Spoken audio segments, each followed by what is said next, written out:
Evan Falchuk explains that he decided to form his own political party, the United Independent Party, and run for governor because he couldn't find a party or a candidate whose views were similar to his own. And I'm running for governor because I'm a voter. And like a lot of voters, I got tired of voting for the lesser of two evils. I was always someone who looked for candidates who believed in fiscally sensible solutions, forward-thinking, pragmatic, new ideas.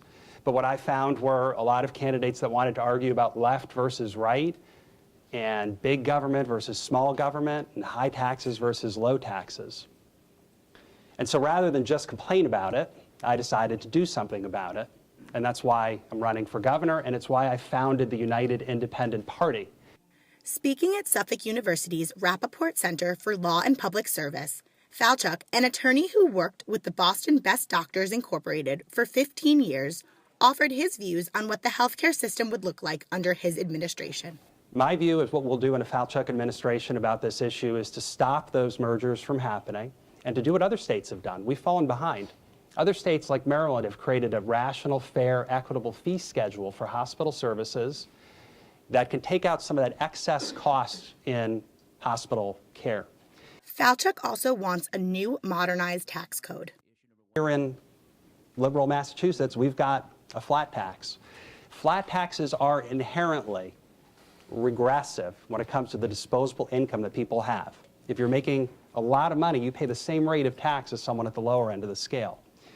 And it restricts the state's ability to be creative and flexible and thoughtful about the way our tax code ought to look. Everything has to be flat. What I'm calling for is the formation of a tax modernization commission here in Massachusetts where we can bring together experts, nonpartisan experts in tax policies to say, what would a 21st century tax code look like? Falchuk stresses the importance of the creative arts in education. I think that one of the areas that we do not see enough emphasis on in our education is the creative arts.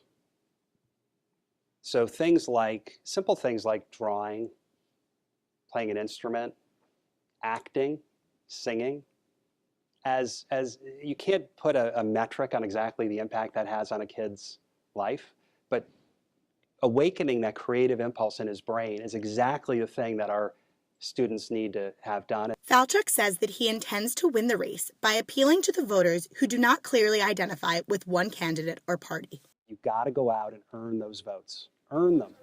I think one of the problems we've had in our state and around our country is that you're only given those two choices. You got to vote for one or the other, or not vote. Most people are saying, I'm just not going to vote. The opportunity is to really engage those people. The Rappaport Roundtable discussions continue next week with Republican candidate Mark Fisher.